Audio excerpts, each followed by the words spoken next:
Hey guys, Level Cap here, and welcome to Devlog number 37 for a spaceship game I'm building in Unreal Engine with my buddy Rich and a small community-built team. This devlog will be the last devlog of the year as we work our way toward our 1-year development anniversary. Crazy to think about, but we've been building this game for a year.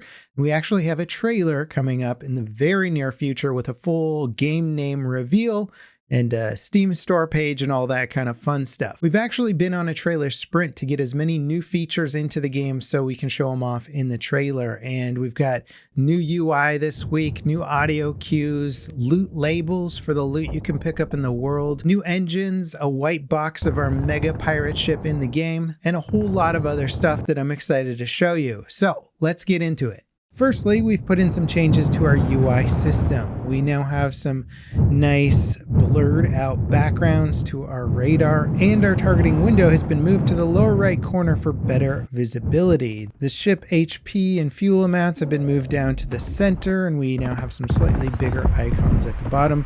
None of the icon art is final, and frankly, none of this is totally final, but it's closer to where we want it to be. Now, Rich has also been hard at work adding loot icons into the game. This is something that just tickles me because it doesn't feel like a game until you get your rares and your commons and your uncommons. Like, we're a real game now. We've got colored loot icons. John Lagostini also helped to make us a shader that outlines the icons. This is our old one in green here that was just a wireframe shader. This one does a proper outline of it now with a little bit of trickery, and we'll be changing the colors of those outlines, probably based on the loot rarity as well.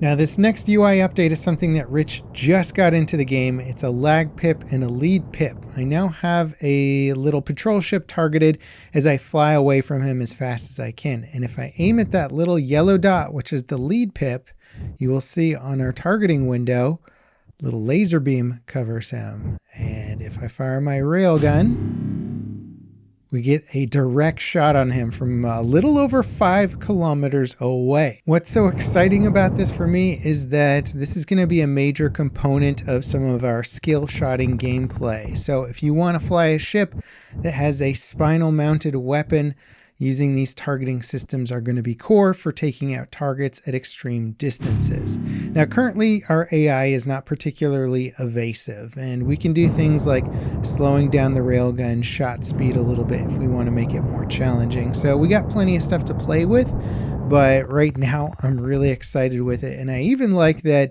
using the thrusters are a more effective way of dialing in the aim. We'll probably look at enhanced stick precision at some point as well. Also, I know somebody's going to mention this, but yes, we do have plans to activate engines and counter thrust mechanics to compensate for weapon fire in the future. It's just not added yet.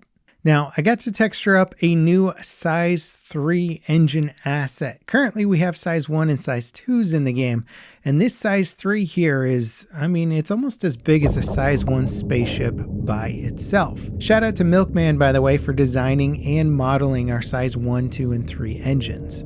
Now, what ship would we put an engine like this on? Well, we've got our size 6 battleship here. It's not quite done with the unwrapping, texturing, and decal phase, but it is flyable in-game. And last devlog, you guys were giving me some ideas on what to name it. Somebody said Indominus, and I thought that was cool, but also, as far as I can tell, it's just a reference to Jurassic Park. So I went with the root word there, and I like it so far. Let me know what you guys think about the name. And we are definitely preparing this ship for some trailer shots, so I had to do a little bit of combat testing with it, and it's 10 different Sea Whiz on here.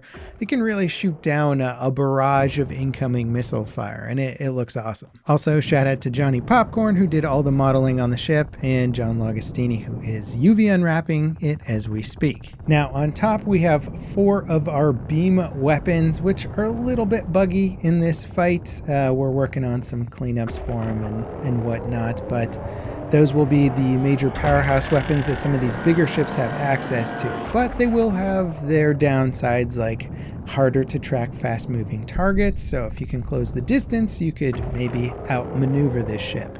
And speaking of which, here's a concept art for a gunship destroyer. This is by our concept artist Island. I absolutely love it. This was By specific request, this would be a ship that could go up against a big clunky battleship, try and get in close, dodge around its heavy weapons while taking out key components. You'll notice it actually has 4 size 1 engines on the side, so we're going to actually be able to use boost fuel and extra thrust power to side strafe and dodge in all directions. So this is going to be a more agile ship meant to actually close the distance and, rather than absorb fire, dodge as much as possible. Milkman is also doing the final modeling pass on this ship, and it's coming along, but it's probably going to be a while before we get this in game. Plus, we have to design some new recoilless turrets for this ship as well, which I'm very excited about. Next up, we have some new docking and undocking sounds that Panzer V1 helped us create. Docking confirmed. Welcome aboard. We were able to create a whole bunch of variety to the docking and undocking sounds by creating an array of docking complete and then different greetings, and it'll just mix and match those randomly. Docking confirmed. Welcome back to Nav Beacon. Docking confirmed. Welcome aboard. Undocking confirmed. Safe travels. Undocking confirmed. Thank you for visiting Nav Beacon. And what's cool about this sound graph is I can change all the settings to generate more static, more digitization of the voice, and we're going to be able to use it for pilot communication as well. Panzer V1 also helped us come up with some anomaly sound effects. Just a few so far, but I'm sure we can add to the variety here. I posted about these on Discord and asked you guys which ones you like the most and have gone about implementing some of these into the game. These actually came from a VFX asset pack on Fab called Absorption, and they may make it into the final product. I think they're cool. I can modify them a lot. At the moment, they're just visual, but there will be gameplay elements around them. For example, if you flew into this asteroid here, found a shipwreck, and potentially the cause of the shipwreck, you might want to avoid the anomaly while you do some looting. So as you can see, we've been quite busy the past several weeks. I'm very excited about launching our trailer. Hopefully it will be the next thing you guys see from us, but no promises on the release date for that trailer. We'll launch it when it's ready and we're ready with the Steam store page and all that fun stuff. But really excited about the progress we've been making and very much excited for the next year's worth of development as well.